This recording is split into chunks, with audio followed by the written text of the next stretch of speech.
Audio lecture of post-1991 political challenges and nationalism since World War II. This is the actual last lecture. The last lecture that we did before this, I thought was the last lecture, but in actuality, that was the beginning of the last unit. This is the actual last lecture for the entire course, folks. We have arrived. Key concepts. This is a map of the fall of the Soviet Union. We're going to be talking about this more during this lecture. Eastern Europe. Russia. President Boris Yeltsin's government failed to significantly improve the Russian economy after the fall of the Soviet Union. The transition to a market economy proved slow and painful. The strategy of shock therapy advocated by the U.S. and the IMF was not fully carried out by Yeltsin.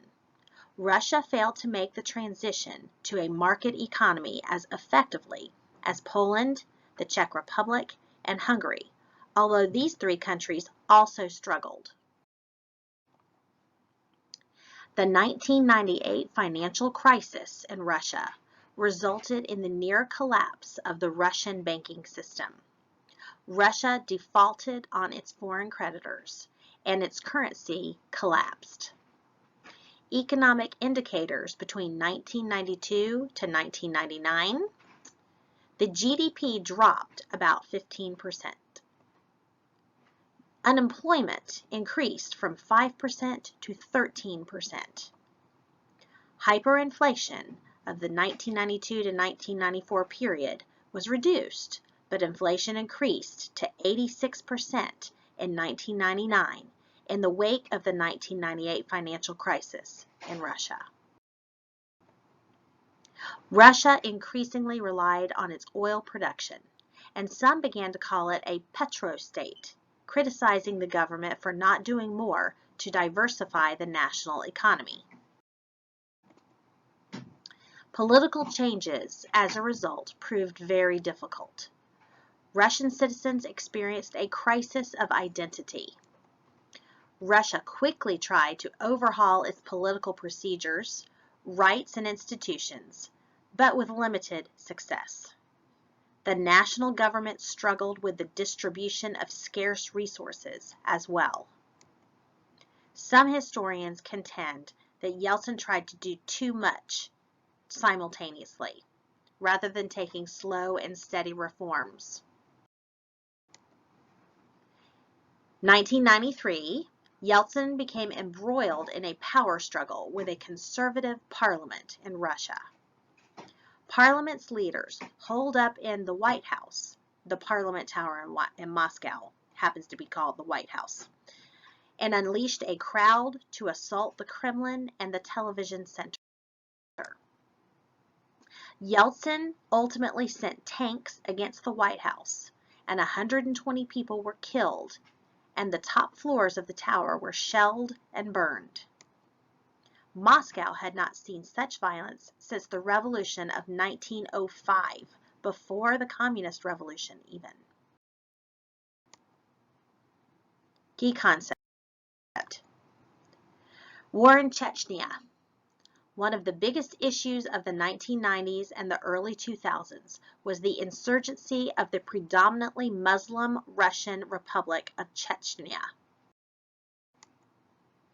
In 1991, a group of Chechen nationalists declared independence from Russia. Yeltsin ordered a full-scale invasion in late 1994, and over 100,000 Chechen and 4,000 Russians died by 1997 until a peace agreement was reached. This picture is a street of the ruined Chechen city of Grozny after the First Chechen War. A second war began in 1999 when radical Islamists began a campaign of terror and violence that continued through the mid-2000s. Key concept. On New Year's Day 2000, Yeltsin resigned due to poor health and lack of popularity. He was succeeded by former KGB Colonel Vladimir Putin. Vladimir Putin, 2000 to 2008, but then also 2012 to present day. President Putin gradually began re-centralizing power by increasing the power of the already strong executive branch and weakening regional governments in Russia. Freedom of the press was severely restricted. Economic reforms were somewhat successful, however. GDP growth ranged from 5% to 10% per annum, meaning per year. Unemployment decreased to 8%. Putin's role in stabilizing the Russian economy and his crackdown on Chechen rebels resulted in his overwhelming re-election in 2004 with 71.3% of the vote. In 2008, after having termed out of office, Putin ran for prime minister and served until 2012. Many contend that Putin remained the most powerful leader in Russia despite the election of his hand-picked successor, Dmitry Medvedev, to the presidency in 2008. President Medvedev continued Putin's policies while seeking to diversify Russia's economy and cracking down on corruption. In 2012, Putin began his third term as president. Foreign policy. Yeltsin's foreign policy was initially aimed at gaining economic and political cooperation with the West. As Russia's economy stabilized in the 2000s, Putin began distancing himself from the West, and he became more reactionary in some of his policies. He grew concerned about former Eastern European bloc countries entering NATO. He also opposed U.S. development of an anti-missile system that violated the 1972 ABM Treaty, Anti-Ballistic Missile Treaty. He opposed the U.S. invasion of Iraq in 2003. The Crimean Crisis. In 2014, just a few years back, in response to the removal of Ukraine's reactionary president by liberal pro-Western revolutions, Putin seized the Crimea. Most of the international community condemned the annexation of the Crimea. The Ukrainian crisis. As ethnic Russians in eastern Ukraine agitated for independence from Ukraine, the resolution of the crisis was uncertain as of March 2016. Many fear Putin might invade the eastern Ukraine. Eastern Europe. The shift to a market economy was difficult. No precedents existed to guide the transition from communism to a market economy, and legal, institutional, and cultural underpinnings were missing. In the short run, economic activity declined by 1/3. Poland was most successful. By 1993, the GDP grew over 4% in Poland, and then 5% in 1995, the fastest growth in Europe. These former Eastern Bloc countries have some growing pains as they let go of communism. Czechoslovakia adopted the world's first mass privatization scheme. Hungary's economy was the freest in Eastern Europe, but changed more slowly. Its well-established private sector was attractive to foreign lenders. It attracted nearly half of Eastern Europe's foreign investment as a result. By 1995, Poland, Czechoslovakia, and Hungary were doing well enough to be taken seriously as potential European Union members by 2000, the EU. Continuing problems. Unemployment remained about 15% throughout the region of Eastern Europe. Inflation remained dangerously high in some countries. Governments ran large deficits as a result. In 1995, former communists returned to power in places like Bulgaria, Hungary, Lithuania, and Poland, but capitalism remained important in other parts of Eastern Europe. Eastern Europe's integration into Europe as a whole. NATO welcomed former Eastern Bloc countries. In 1999, the Czech Republic, Poland, and Hungary. In 2004, Estonia, Latvia, Lithuania, Slovakia, Slovenia, Romania, and Bulgaria. Here's NATO membership from 1949 to the present. The European Union in 2007 included the Czech Republic, Estonia, Hungary, Latvia, Lithuania, Poland, Slovakia, and Slovenia. Key concept. Civil War in Yugoslavia. The cause, in 1990, President Slobodan Milosevic sought a Serbian-dominated Yugoslavia. He established tighter central control over previously autonomous regions. Here is pre-Civil War Yugoslavia. This is the area of the Balkans where we saw trouble beginning World War I. In response, Croatia and Slovenia declared independence and each fought Serbia successfully. Bosnia-Herzegovina declared its independence in March 1992, and civil war spread there. Bosnian Serbs, about 30% of the population, refused to live in a Bosnian Muslim-dominated state and began military operations assisted by Serbia and the Yugoslav Federal Army.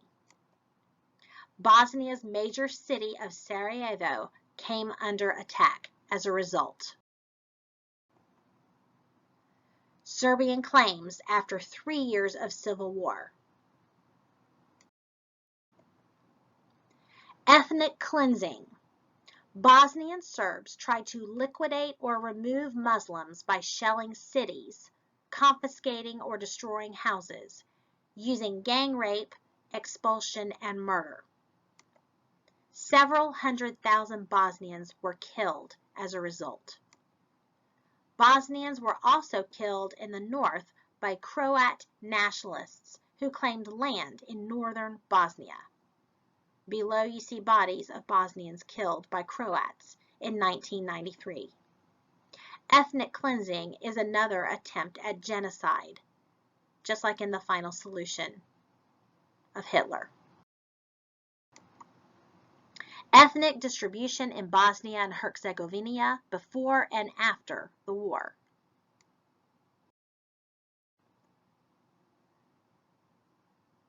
The skull of a victim of the July 1995 Srebrenica massacre in an exhumed mass grave outside the village of Portokari in 2007. You also see below the cemetery at the Srebrenica Portokari Memorial and Cemetery to the genocide victims. Dayton Agreements, 1995. All parties agreed to divide Bosnia between Muslims and Serbs. Bosnian Serb aspirations to join a greater Serbia were frustrated by the U.S. and other NATO troops sent to enforce the Dayton Agreements. Map. The Kosovo crisis in 1999 resulted. Milosevic attempted to ethnically cleanse Kosovo, a province of Serbia, of Albanian Muslims. Tens of thousands of ethnic Albanians fled Kosovo to neighboring countries to escape a potential genocide. Here he goes again. Another map.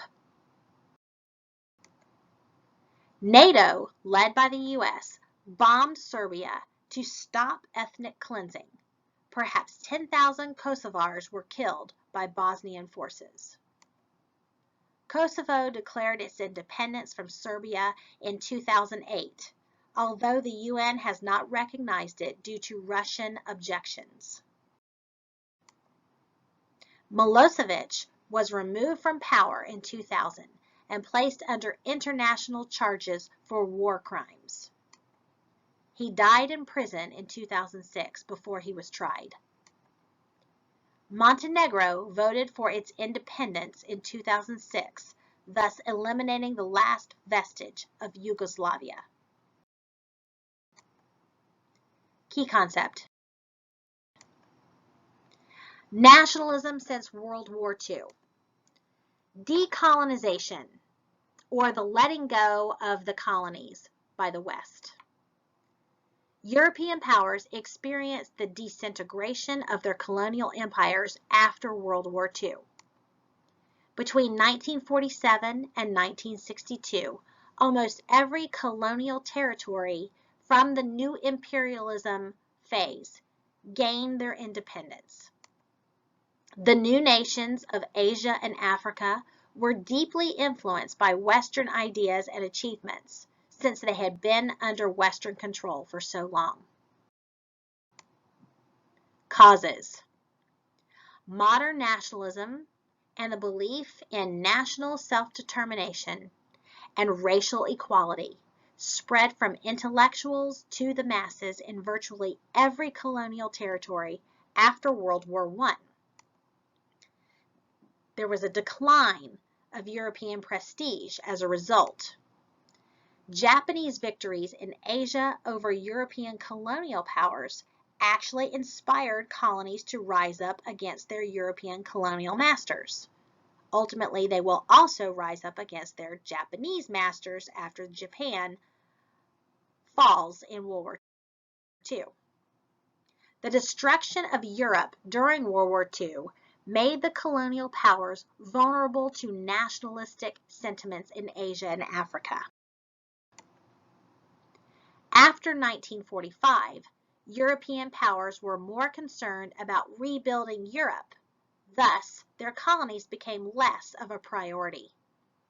In other words, they could not afford really to upkeep their colonies if they were continuing to rebuild their own societies after the destructive World War II. Asia. India played a key role in decolonization and the decline of imperialism. The Indian National Congress.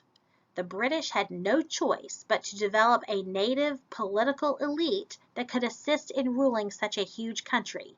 We discussed this back in a previous unit. The exposure of these young Indians to Western ideas of nationalism, socialism, and democracy led to demands from them for independence by the early 20th century. Mohandas Gandhi, 1869 to 1948, is one that we discussed in our previous chapter. After World War I, he led the independence movement in India through the principle of passive resistance, also known as civil disobedience. Jawaharlal Nehru led the Congress Party in its push for independence as well. Prime Minister Clement Attlee and others in the Labour Party in Great Britain wished to focus on domestic British affairs. Lord Louis Mountbatten was appointed to supervise the transition of India to independence as a result. India was divided into two nations, India, which was predominantly Hindu, and Pakistan in the north, which was predominantly Muslim. In Vietnam, After Japan was removed after World War II, the French tried to reassert control over their territory there, known as French Indochina, which included Vietnam, Laos, and Cambodia. Ho Chi Minh led the independence movement in the northern part of Vietnam, the Viet Minh. In 1954, the Viet Minh defeated French forces at Dien Bien Phu.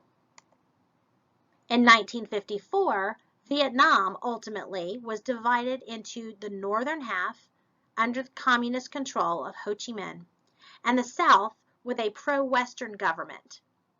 A civil war resulted between the two. Enter the U.S. The U.S. was eventually brought in to try to defend the Western-style government in South Vietnam. The U.S., however, was eventually defeated in its attempt to prevent the communist takeover of South Vietnam. We were not technically defeated in the war, but pulled out of the war, and eventually the entire area will fall to communism.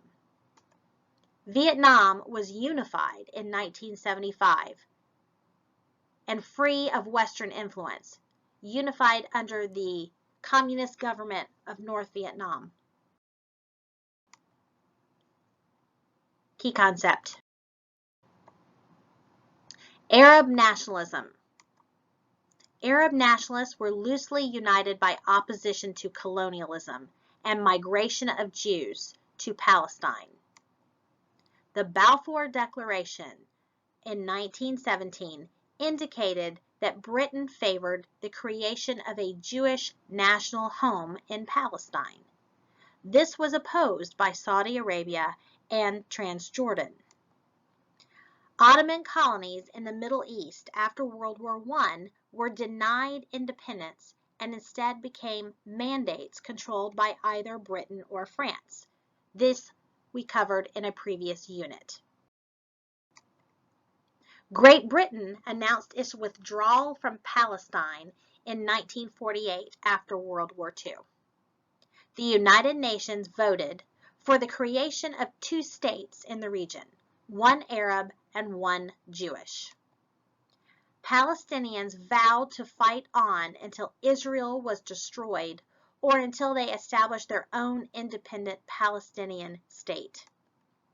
This led to several wars and numerous conflicts in late 20th century, many of which we still see the remnants of today, and the fighting still continues today. This area is still not settled from this conflict. Africa. First, we'll start in Egypt. An Arab defeat in 1948 by Israel in the area triggered a successful nationalist revolution in Egypt in 1952 that effectively ended British control in Egypt. In 1956, Egyptian President Gamal Abdel Nasser nationalized the Suez Canal, the last symbol and substance of Western power in the Middle East. France, Britain, and Israel attacked Egypt as a result, trying to take back control of the Suez Canal. The U.S. and the Soviet Union demanded their withdrawal, and the canal remained in Egypt's control. Algeria in the mid-1950s.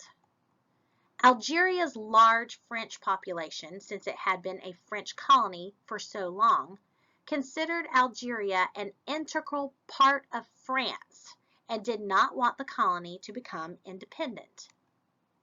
A bitter war broke out between France and Algerian nationalists, led by the National Liberation Front.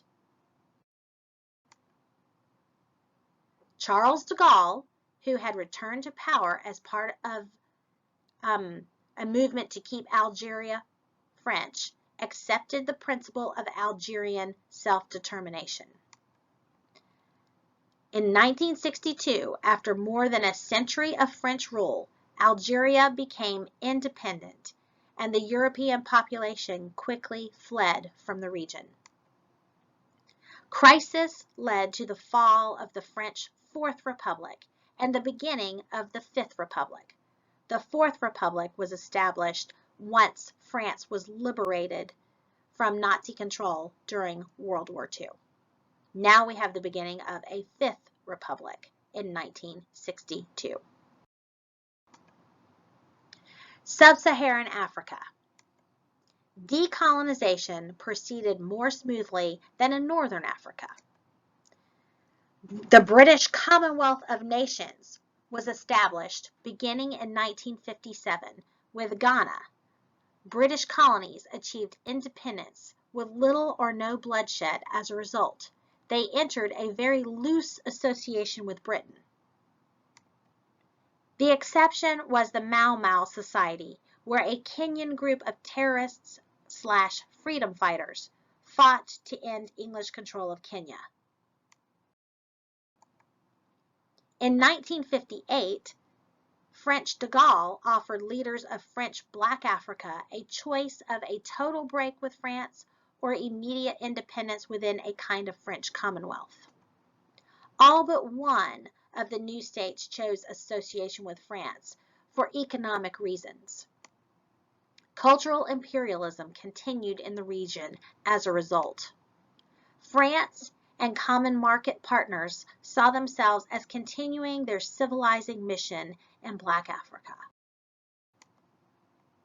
France desired markets for industrial goods, raw materials, outlets profitable for investment, and good temporary jobs for their engineers and teachers in the region. Key concept.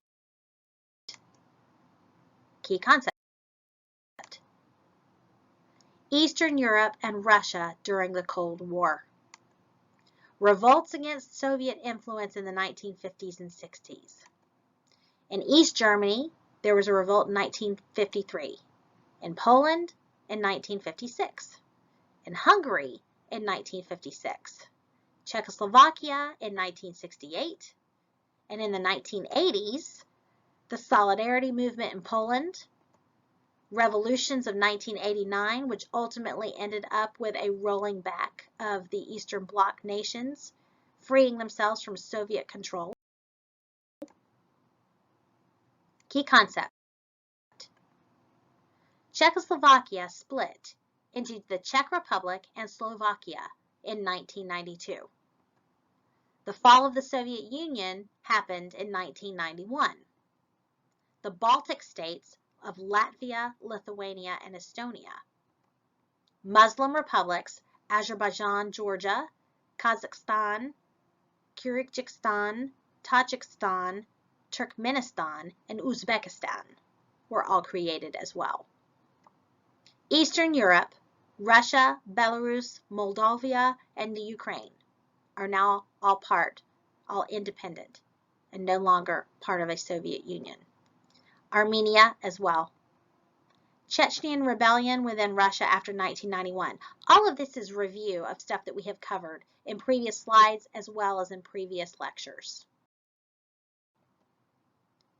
The Civil War in Yugoslavia, nationalism in Western Europe, the unification of Germany in 1990 is an example of that. German unity changed the face of European politics. Germany was now an even greater economic powerhouse than before. The Aussies, or the East Germans, came to feel like second-class citizens in the face of economic difficulties. Meanwhile, the Westies, the West Germans, resented years of heavy taxation to rebuild the East. British resistance to the EU in the late 1980s was also an issue. Though it joined the EU, it did not take part in the European Monetary Union, the EMU, and accept the euro as its currency. They maintained their British pound. French resistance to NATO in the 1960s was due to fears of American dominance in European politics and Britain's close relationship to the US. Key concept. Terrorist organizations are now a reality that we still deal with today. There was first the Irish Republican Army, or the IRA, that terrorized English cities demanding that Northern Ireland be returned to Ireland. The ETA in the Basque region of Spain used terrorism in its attempt for independence as well.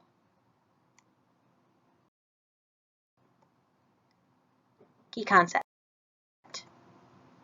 Xenophobia is another result. Xenophobia or anti-immigration policies.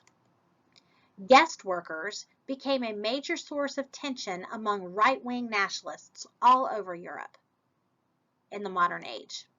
North African immigrants in France, Turkish immigrants in Germany and Austria. In France, Jean-Marie Le Pen was the most outspoken opponent of both immigration and French integration into the European Union.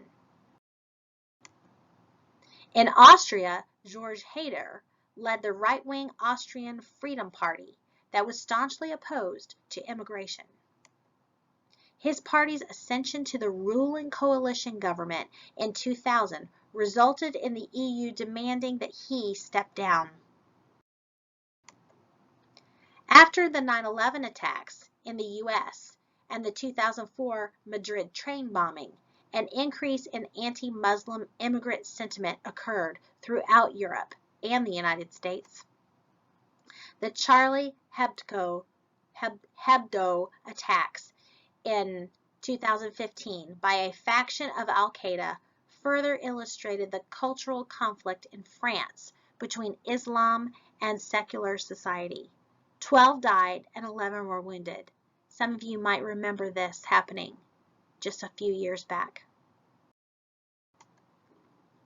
The November Paris attacks by ISIL, also known as ISIS, in 2015 left 130 dead and 368 injured.